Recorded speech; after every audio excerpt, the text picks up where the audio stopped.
No olvides darle like y suscribirte a nuestro canal. Siempre he dicho que sobreviví a mi primer año de universidad gracias al café, a mi roomie y a un fantasma con muy mal humor. Incluso hoy, años después, todavía me pregunto qué estaba realmente pasando en ese dormitorio. Antes de mudarnos ahí, los chicos que vivían en el cuarto 214 nos dijeron que la habitación estaba embrujada. Obvio pensamos que era puro show para asustar a los nuevos. Universidad, primer año, bromas, lo típico. Pero luego empezaron las cosas, y no tardamos ni una semana en darnos cuenta de que no había nada divertido en ese cuarto. Mi roomie y yo teníamos horarios distintos, pero había algo que siempre nos sincronizaba: despertarnos exactamente a las 3:06 de la mañana. No era 3:05 ni 3:10, siempre 3:06. Y cuando despertábamos siempre había algo encendido. A veces eran nuestros teléfonos brillando como si alguien los hubiera tocado. Otras noches la radio comenzaba a sonar con estática y la televisión se prendía al mismo tiempo. Nunca saltábamos de la cama, nunca hablábamos. Solo nos mirábamos con esa expresión de ¿otra vez? Yo siempre fui escéptico, pero después de 2 meses así ya no tenía argumentos. Nada explicaba esas coincidencias tan perfectas. Una noche, mientras ya estábamos acostados, escuchamos un estruendo. Todo, literalmente todo, lo que mi roomie tenía arriba de su armario cayó al piso como si alguien lo hubiera empujado. No había ventanas abiertas, nadie estaba de pie, no había vibración de ningún tipo, solo cayó.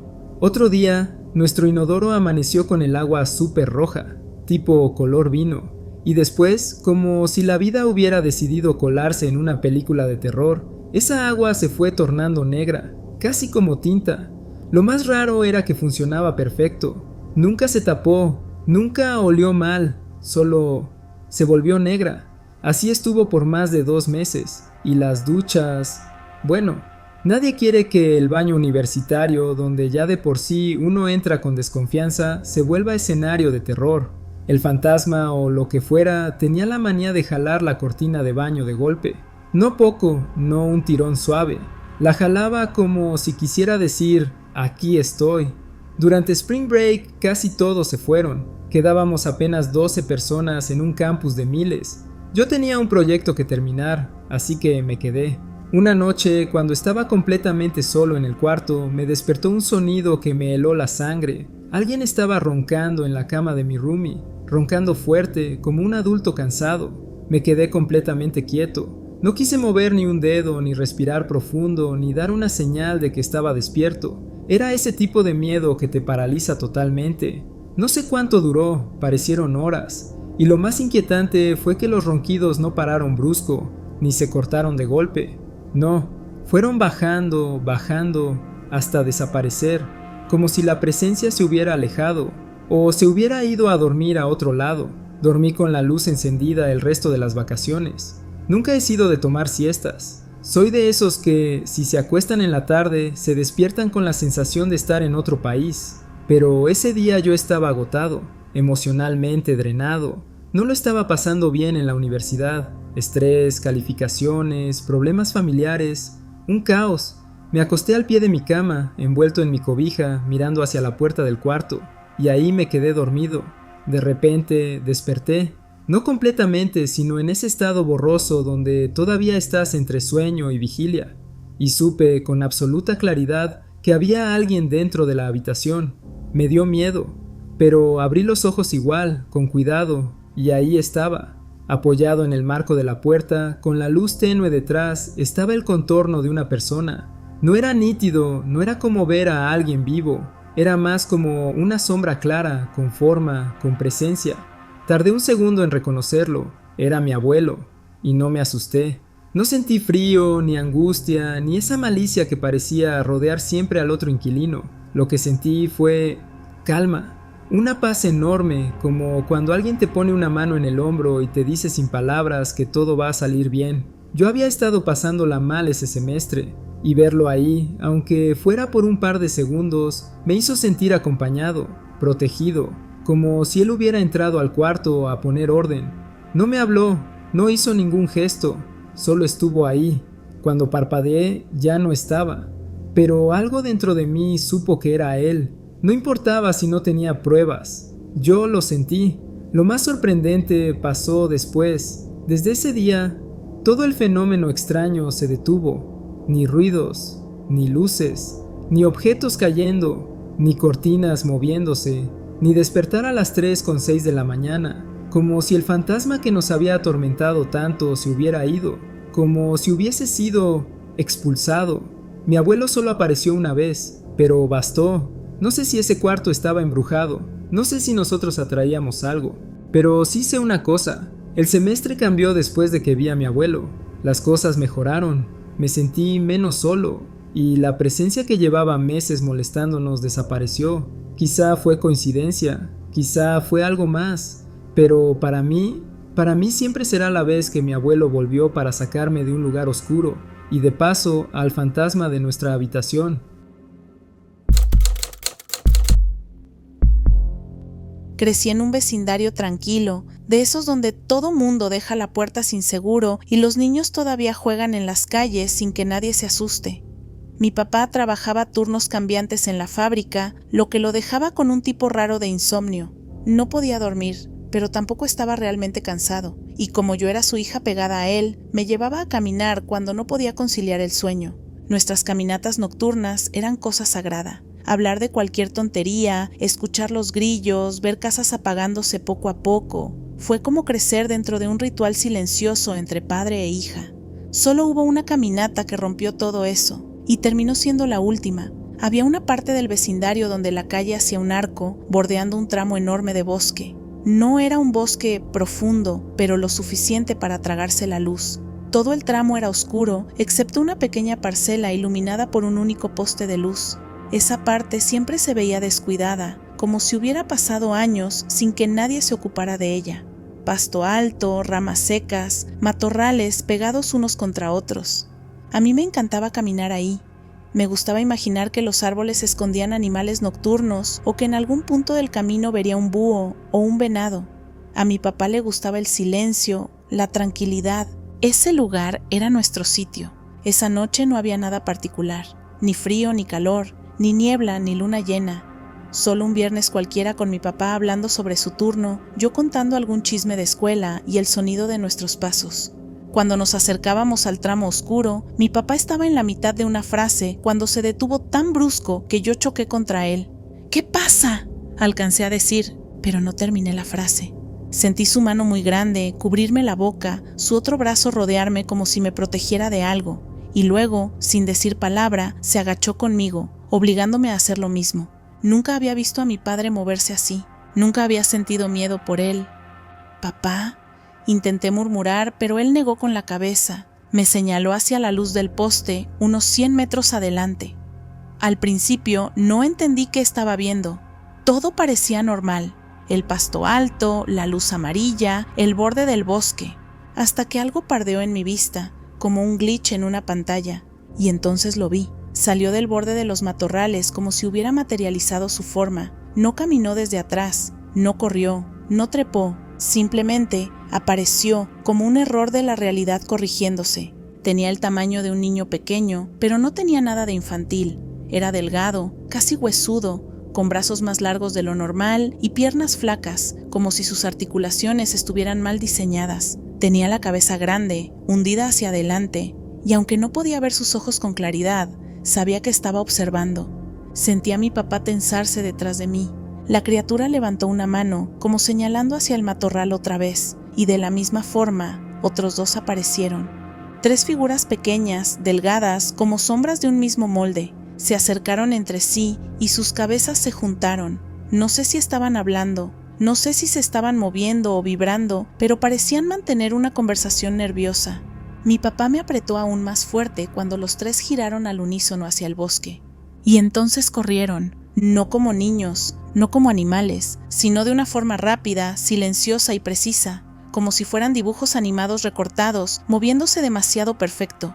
En cuestión de segundos desaparecieron entre los árboles. Mi papá corrió como nunca lo había visto. En cuanto los perdimos de vista, no hubo duda, no hubo consulta, no hubo ¿qué fue eso? Mi papá me levantó como si yo pesara 10 kilos, cuando en realidad ya era adolescente y pesaba más de 100, y me echó al hombro sin decir palabra. Sentí el miedo en su cuerpo, un miedo que no reconocí en él nunca antes ni después. Corrió como si detrás de nosotros hubiera un incendio invisible. Ni una vez se detuvo, ni una vez volteó. Cuando llegamos a casa, ambos estábamos jadeando. Me bajó, cerró la puerta con seguro y sin mirarme dijo: «Ya no volvemos a caminar de noche, ¿entendiste?». Y no volví a escucharlo hablar del tema. En los días siguientes, mi papá instaló 4 luces de movimiento alrededor de la casa. Compró un perro, cosa que siempre había dicho que no quería porque eran demasiado trabajo, y nunca volvió a caminar después del anochecer. Yo traté de preguntarle varias veces, ya mayor, pero siempre se ponía rígido, o cambiaba de tema, o simplemente decía: «No hablemos de eso, mi papá es un hombre grande, fuerte, de esos que no le temen a nada». Pero cuando menciono esa noche, veo algo en sus ojos que me obliga a callar, y aunque han pasado 15 años, todavía puedo verlas, las 3 figuras juntas, sus cabezas inclinadas entre sí, como si hubieran sido sorprendidas. Ese fue el último paseo nocturno con mi papá, y aunque extraño esas caminatas como no tienes idea, nunca, pero nunca, he querido volver a pasar por ese camino.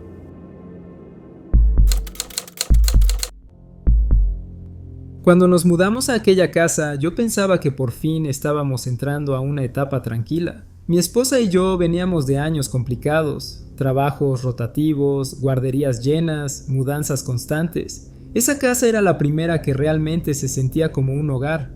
Era grande, luminosa, con una distribución rara pero acogedora. Y lo mejor de todo era que tenía espacio para que nuestra hija pudiera crecer sin que todo fuera un caos. Cada noche se volvió rutina. Mi esposa llevaba a la niña arriba para bañarla y dormirla, y yo me quedaba abajo terminando pendientes en la laptop. 2 horas de silencio total. Era mi pequeño refugio mental, y por 3 años enteros todo fue perfecto, aburridamente normal, como yo lo quería, hasta aquel noviembre. Esa vez estaba revisando correos, algo sin importancia. De pronto sentí que la temperatura del cuarto bajó en picada, como si alguien hubiera abierto un congelador gigante detrás de mí. Me encogí automáticamente, pero lo peor no fue el frío, fue la sensación exacta, y no puedo describirla de otra forma, de que alguien estaba de pie detrás de mí, tan cerca que podía sentir su respiración en mi nuca. Intenté girar la cabeza, solo un poco, lo mínimo, pero el cuerpo no me respondía. Era como si hubiera entrado en ese sueño donde estás despierto pero paralizado. Sin embargo, no estaba dormido. Tenía los ojos abiertos, veía la pantalla. Estaba consciente de todo. La presión detrás de mí se hizo tan intensa que sentí que si volteaba demasiado rápido, esa cosa iba a estar a centímetros de mi cara. Y luego, así como empezó, se fue. El cuarto volvió a estar tibio. Mis músculos se aflojaron, pude moverme. No había nada. Me quedé sentado, respirando como si hubiera corrido 1 kilómetro. No le conté nada a mi esposa esa noche, no quise preocuparla y sinceramente pensé que el estrés me estaba jugando una mala pasada. Pero ocurrió otra vez, y otra. 3 noches seguidas, idéntico, frío repentino, parálisis, la sensación abrumadora de ser observado. No dormí bien esos días, pero seguía guardándome todo. No quería sonar loco. La 4ª noche decidí que no iba a quedarme sentado de espaldas a lo que fuera eso, así que dejé la laptop cerrada, me tiré en el sofá mirando directo hacia el pasillo. Desde ahí podía ver toda la sala, el corredor y parte de la cocina. Unos minutos después de que mi esposa subió, ocurrió. Primero pensé que era mi hija bajando por agua o algo así. Era una niña pequeña, de unos 6 o 7 años, con el pelo largo y rubio, vestida con ropa de dormir antigua, como de otra época. Pero en cuanto la vi más claramente, supe que no era ella. Nuestra hija tenía el cabello oscuro. La niña no hizo ruido, solo estaba ahí, parada en la entrada del pasillo, mirando hacia adentro de la habitación, como si estuviera revisando que todo estuviera bien. Su figura era traslúcida, tenue, como un reflejo sobre vidrio mojado. La observé varios minutos sin atreverme a moverme. No sentí miedo. No como el de las noches anteriores, sino una especie de tristeza profunda, como si la niña proyectara esa emoción sin decir una palabra. Finalmente se giró y caminó hacia la cocina. No escuché pasos, era como ver la sombra de alguien moviéndose. La seguí enseguida, pero al llegar a la cocina ya no estaba. Esa noche dormí mal, dándole vueltas a si debía decirle algo a mi esposa. pero temía asustarla, así que no dije nada. La misma rutina. Me senté en el sofá y nuevamente ahí estaba ella, exactamente igual, parada, mirando en silencio hacia la sala, y después desapareció en el pasillo como si tuviera un objetivo que cumplir.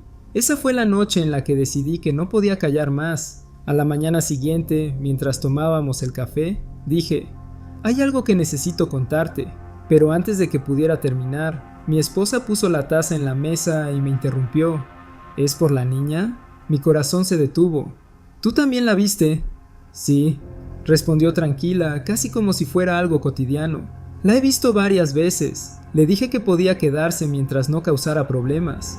Mi esposa siempre ha sido religiosa, pero también muy práctica. Lo dijo como quien deja pasar a una vecina que pide agua. Le conté lo que yo había vivido, la parálisis, el frío. Ella se quedó pensativa y dijo: creo que quiere algo.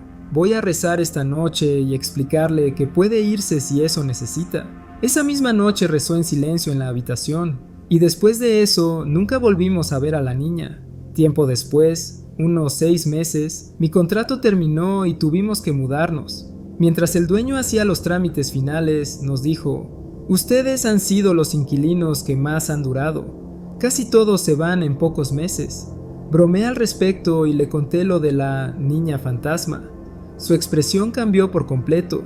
Bajó la mirada, suspiró y dijo: la casa la construí para mi familia, pero cuando mi hija menor tenía 6 años, se cayó desde el piso de arriba. No sobrevivió.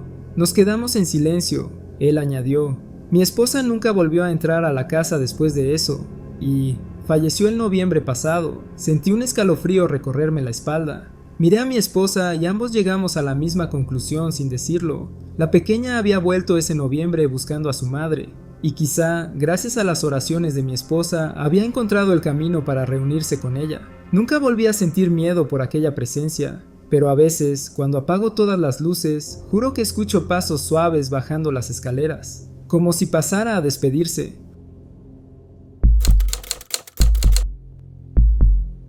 Antes de irme a la universidad, trabajé en un centro de asistencia para adultos mayores, uno de esos lugares elegantes donde vivían médicos retirados, viejos empresarios y señoras que parecían haber vivido 3 vidas distintas.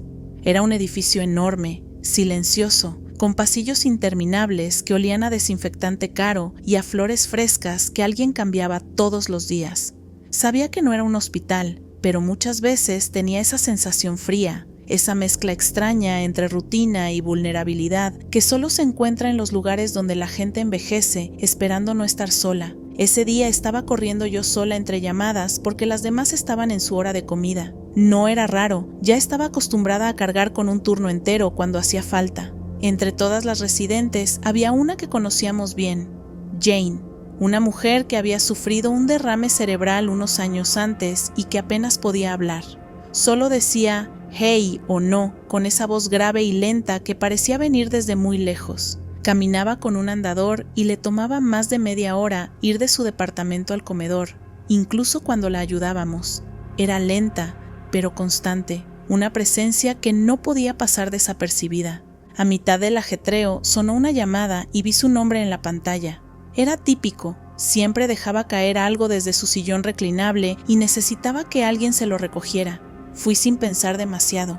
Cuando toqué a su puerta, el cuarto estaba como siempre, completamente oscuro, con las cortinas pesadas cubriendo hasta el último rayo de luz. Entré hasta su sillón, donde descansaba recostada bajo su manta clara. Me miró con esos ojos cansados, me dijo «Hey», apenas moviendo los labios, y apuntó hacia el piso. Había dejado caer su reloj. Lo recogí, se lo puse en la mano, le pregunté si necesitaba algo más. Respondió su típico no profundo, gutural. Le dije adiós y salí, sin más. Cerré la puerta detrás de mí y empecé a caminar por el pasillo largo que llevaba al comedor del segundo piso. Me tomó varios minutos porque el edificio era grande y yo avanzaba rápido pero distraída, pensando en la lista de cosas que aún tenía que hacer. Fue justo al llegar a la entrada del comedor cuando sentí cómo el aire se me cortaba de golpe.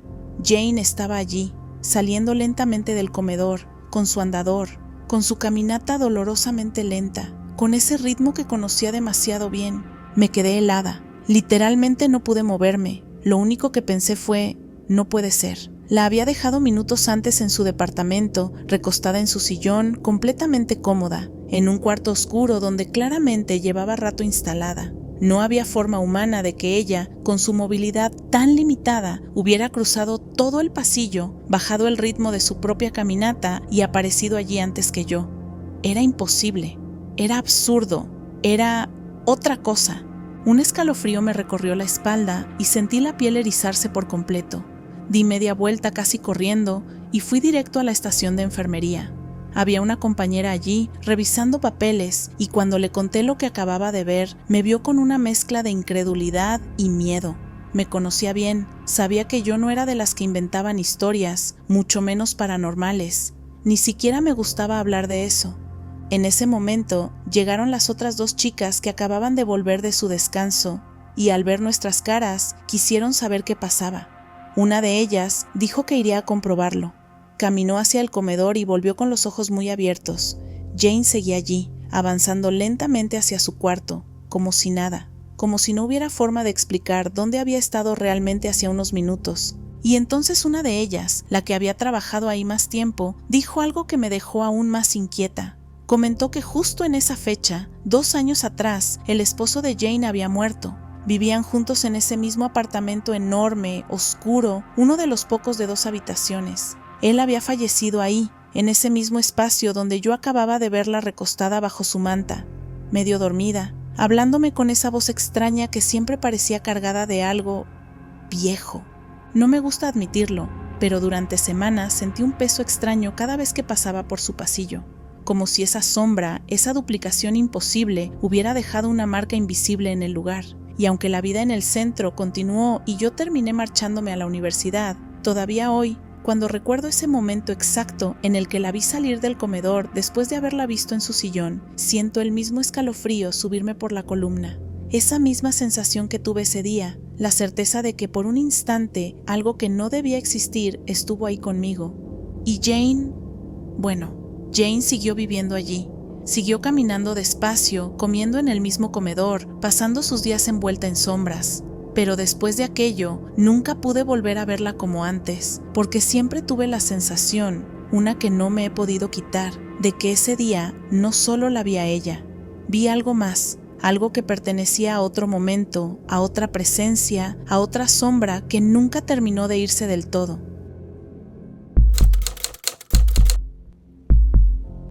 A veces pienso que esa noche en la carretera fue un punto de quiebre en mi vida, aunque todavía no entiendo qué ocurrió exactamente. Yo estudiaba en Indiana University, tenía 20 años y una rutina bastante simple: sobrevivir a las semanas pesadas de exámenes y manejar 2 horas cada viernes por la noche para llegar a casa a eso de la medianoche. Era mi manera de sentir que tenía un pie en el mundo real y no solo en un dormitorio viejo y húmedo que siempre olía a café recalentado y estrés universitario. Esa noche salí alrededor de las 10. No había dormido bien en 2 días, pero conocía tan bien la ruta que podía manejarla casi en automático. La carretera era oscura y tranquila, apenas iluminada por mi propio auto. A las 10 vi por el retrovisor unas luces que parecían de patrulla, aunque emitían un brillo demasiado blanco, casi limpio, como si fueran luces construidas para ser vistas desde muy lejos. Pensé que me estaban deteniendo, así que puse la direccional y me metí a un camino rural a la derecha, listo para entregar mi registro. Apagué el motor, abrí la guantera y el mundo se quedó completamente quieto. Las luces desaparecieron sin que pasara un auto, sin que se escuchara un motor. Solo se apagaron como si alguien hubiera presionado un interruptor. A los pocos segundos, el auto empezó a enloquecer. La radio cambiaba de estación como si alguien estuviera girando una rueda invisible. El volumen subía y bajaba sin control. Las luces interiores y los faros parpadeaban con un ritmo errático, casi como si el auto respirara por su cuenta. Yo seguía pensando en cosas lógicas: un corto, una batería fallando. Incliné el cuerpo hacia abajo para abrir el cofre y revisar cuando saliera. Y ahí termina mi recuerdo. No hay transición, ni destello, ni mareo. No recuerdo haber cerrado los ojos. No recuerdo haber sentido miedo en ese instante. La siguiente imagen que tengo es el cielo. Abrí los ojos viendo un firmamento grotescamente nítido, tan lleno de estrellas que parecía una fotografía editada. Estaba acostado sobre tierra dura, rodeado de tallos secos de maíz. Hacía frío, un frío seco que me atravesó la ropa. Me senté de golpe tratando de entender cómo había llegado ahí. No había casas, no había autos, no había luces más que el resplandor distante de una carretera que parecía muy lejos. No podía escuchar nada más que el viento moviendo los restos del cultivo. Cuando por fin vi faros pasar en la distancia, me puse de pie y caminé hacia ellos. Me temblaban las piernas, pero no estaba cansado. Era una sensación más parecida al desconcierto absoluto que al agotamiento físico. Cuando llegué a la intersección y vi los nombres de las calles, supe que estaba a medio kilómetro de mi coche. Apenas tardé 15 minutos en regresar a él. Cuando lo encontré, estaba completamente apagado. Mi teléfono seguía en el asiento del copiloto. Lo revisé con manos temblorosas. La pantalla decía 2:17 de la madrugada. El golpe fue inmediato. Habían pasado más de 3 horas desde que me detuve por esas luces. Me quedé dentro del auto en silencio absoluto, tratando de unir piezas que simplemente no existían. No tenía heridas ni tierra en las manos como para haber gateado o caído. No tenía dolores extraños ni señales de haber sido llevado a la fuerza. Nada. Era como si me hubieran borrado del mundo durante ese tiempo.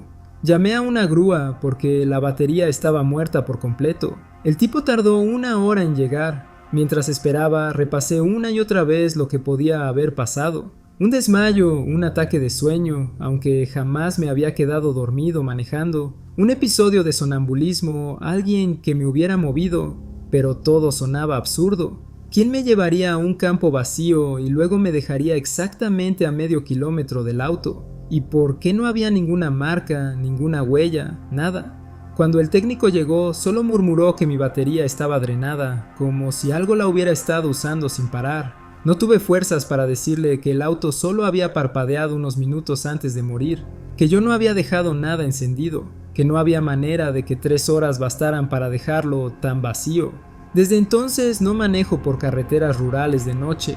No puedo mirar un campo de maíz sin sentir otra vez ese frío seco en la espalda. No he recuperado ni un fragmento de ese tiempo perdido. No sueño con él, no tengo flashes, no tengo recuerdos enterrados esperando salir. Es un hueco perfecto. Y sin embargo, cada vez que vuelvo mentalmente a ese momento, justo antes de que mi memoria se corte, siento algo tan nítido que me eriza la piel. La certeza de que no estaba solo en ese auto, que algo estaba demasiado cerca de mí, justo en la oscuridad detrás de mi asiento. No lo escuché entonces, pero mi cuerpo lo recuerda, y cada vez que pienso en regresar a ese camino, esa sensación vuelve a despertar, como si algo siguiera ahí. Cuando esta historia ocurrió, yo era muy pequeña, apenas tenía 5 o 6 años, así que no lo viví directamente. Pero en mi familia es una de esas anécdotas que se cuentan año tras año con la misma mezcla de asombro y desconcierto. No importa quién la relate, siempre coinciden en los mismos detalles, como si lo que vieron hubiera quedado grabado en un punto preciso de la memoria familiar, imposible de alterar. Era entre los años 2000 y 2002, en un barrio tranquilo de México donde las noches solían ser silenciosas, apenas interrumpidas por el sonido de los perros o alguna tele encendida a volumen alto en la casa de un vecino. Esa noche mi papá salió a trabajar a eso de las 10. Era sábado y hacía suficiente calor como para que la gente siguiera despierta un poco más de lo usual. Cerca de mi casa vivían mis primos y frente a su puerta, a unos 10 metros, se alzaba un árbol enorme. Un árbol que había estado allí desde antes que cualquiera de nosotros naciera y que siempre formaba parte del paisaje, tan cotidiano que nadie le prestaba atención. Nunca imaginamos que sería precisamente ese árbol el centro de uno de los relatos más inquietantes que mi familia recordaría por años. Apenas unos minutos después de que mi papá se fue, regresó porque mis primos y mi tía le hablaron desesperados. Lo primero que él vio fue la expresión en sus caras. No era miedo exactamente, sino una mezcla rara entre incredulidad y urgencia, como si hubieran presenciado algo que no sabían cómo procesar. Le dijeron que acababan de ver un objeto extraño flotando sobre el árbol, y entonces empezó la historia que yo he escuchado tantas veces. Según ellos, encima del árbol apareció un objeto con forma de platillo, la clásica silueta que tantas veces se ve en dibujos y películas, pero con algo más, algo que ninguno de ellos había visto antes. Del centro del objeto descendía un tubo transparente, como una columna de cristal suspendida en el aire. El objeto estaba lleno de luces que parpadeaban de manera irregular, como si fueran vivas. Dentro de ese tubo, o justo debajo, se podían ver unas hélices que giraban lentamente, aunque sin producir sonido alguno. Eso era lo que más desconcertaba a mi tía: el silencio.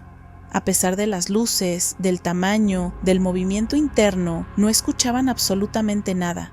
Era como si el objeto existiera en una especie de aislamiento propio. Lo más extraño es que aquello no apareció y desapareció rápidamente como en los típicos testimonios. Permaneció allí por mucho tiempo, tanto que mis primos y mi tía se atrevieron a acercarse poco a poco, hasta quedar prácticamente debajo del árbol. Estaban justo bajo el punto donde el platillo flotaba con su columna luminosa suspendida. Mi primo, que tenía unos 7 años en ese entonces, juraba que si tiraba una piedra, ésta golpearía directamente el tubo transparente. Levantó el brazo, dispuesto a hacerlo, pero mi tía lo detuvo con un gesto brusco, sin saber con certeza qué miedo la movía, solo que aquello no debía tocarse. Intentaron avisarle al vecino de al lado. Le hablaron varias veces para que saliera, casi gritando, pero nunca lo hizo. Eso siempre les ha parecido extraño, porque el vecino era de los que se asomaban por cualquier cosa. Parecía imposible que no hubiera escuchado los llamados. Y aquí viene la parte irónica que todos en mi familia mencionan. El padre de mis primos, el que se sabía de memoria, cada teoría sobre extraterrestres, cada avistamiento y cada noticia sobre ovnis, no estaba. Él, el creyente, el apasionado, el que habría dado lo que fuera por ver algo así en persona, se lo perdió. Y en cambio, lo presenció mi tía, quien no creía absolutamente en nada de eso. Una mujer práctica, incrédula, que ni siquiera veía películas de ciencia ficción porque las consideraba absurdas. Pero desde esa noche, cada vez que alguien toca el tema, ella repite lo mismo. No sé qué demonios era, pero estaba ahí. Nosotros lo vimos. El objeto permaneció quieto durante un tiempo que nadie ha sabido medir exactamente.